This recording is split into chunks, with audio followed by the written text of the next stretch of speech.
Կրակոցներ այս անգամ ոչ թե սահմանին, այլ դպրոցում վնասվել է Էրնեստ Թելմանի անվան թիվ 13 դպրոցի պատուհանը։ Կրակողն այնպես է նշան բռնել, որ փամփուշտը ծակել անցել է դպրոցի վարչատնտեսական սենյակի պատուհանը։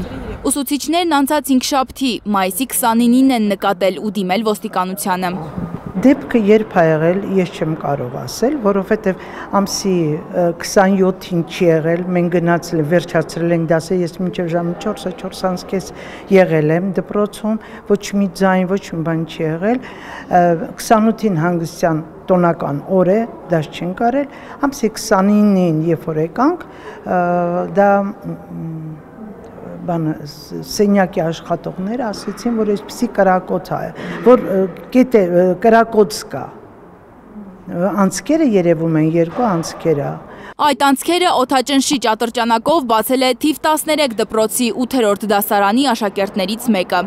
Տղայի հայրն էլ է այս դպրոցն ավարտել։ Տնօրեն Հայրապետյանը պատմում է, որ 13-ամյա տղան առաջին դասարանից այս դպրոցում է սովորում։ Աշխույժ երեխա է, բայց որ կարող է կրակել դպրոցի պատուհանին, վատ անակնկալ էր անգամ ուսուցիչների համար։ Դասղիկները անընդհատ, դասարանները շատ փոքր են, դասղիկները անընդհատ հետևում են երեխաների հետ են լինում, էքսկուրսիաներ են կազմակերպում, միջոցառումներ են կազմակերպում, այսպես բացի թողի տրված չի, որ ասենք, հա, այդպես պիտի լիներ։ Ամեն ինչ իմանում են, եթե նույնիսկ մեկի մոտ էլ մի բան ա լինում, գալիս են ասում են, այս ինչ երեխայի մոտ, այս ինչ բան կա։ Սուսաննա Հայրապետյանը իր 45 տարվա մանկավարժական փորձառությամբ դպրոցում չի հիշում ատրճանակով աշակերտի։ Այս աննախադեպ չարությունը տնօրենի կարծիքով հետաքրքրությունից դրդված է եղել։ Երեխան ատրճանակը վերցրել է տնից ու նշան բռնել հենց դպրոցի պատուհանին։ Հայրը պետք է չառներ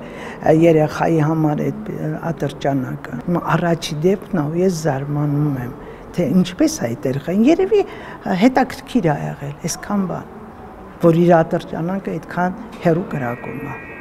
Թե ինչքան հեռվից է նշան բռնել 8-րդ դասարանի աշակերտը, դեռ հայտնի չէ։ Դպրոցի պահակն ու այգեպանը դասերից հետո դպրոցի բակում են լինում, բայց արտառոց ոչինչ չեն նկատել։ Կատարվածից զայրացած են Երևանում, որտեղից երեխային ատրճանակ չեն հասկանում երևանցիները։ Որտեղից իրազենք, չեմ կարող, ոնց կարող է նորմալ վերաբերվեն, պրոստը աննորմալություն է, անուն չունեցող աննորմալություն։ Մենակ մի բառ կասեմ, խորհրդակցության եմ գնում, շատ վատ, շատ։ Իշխանության են մեղադրում քաղաքացիները, որ դպրոցներում կրիմինալը տարածվում ու սահմաններ չի ճանաչում։ Մենից սպասելի է այս ղեկավարության հովանու ներքո, ամեն ինչ, ամեն վատ բան կարելի է լսել, ամեն քայլափոխի, որովհետև շատ բացի թողի վիճակը։ Քննչական կոմիտեում նախաձեռնվել է քրեական վարույթ խուլիգանության հատկանիշներով։ Լանա Համբարձումյան, Առաքել Օհանյան և Նորայր Հակոբյան, Հայլուրի համար։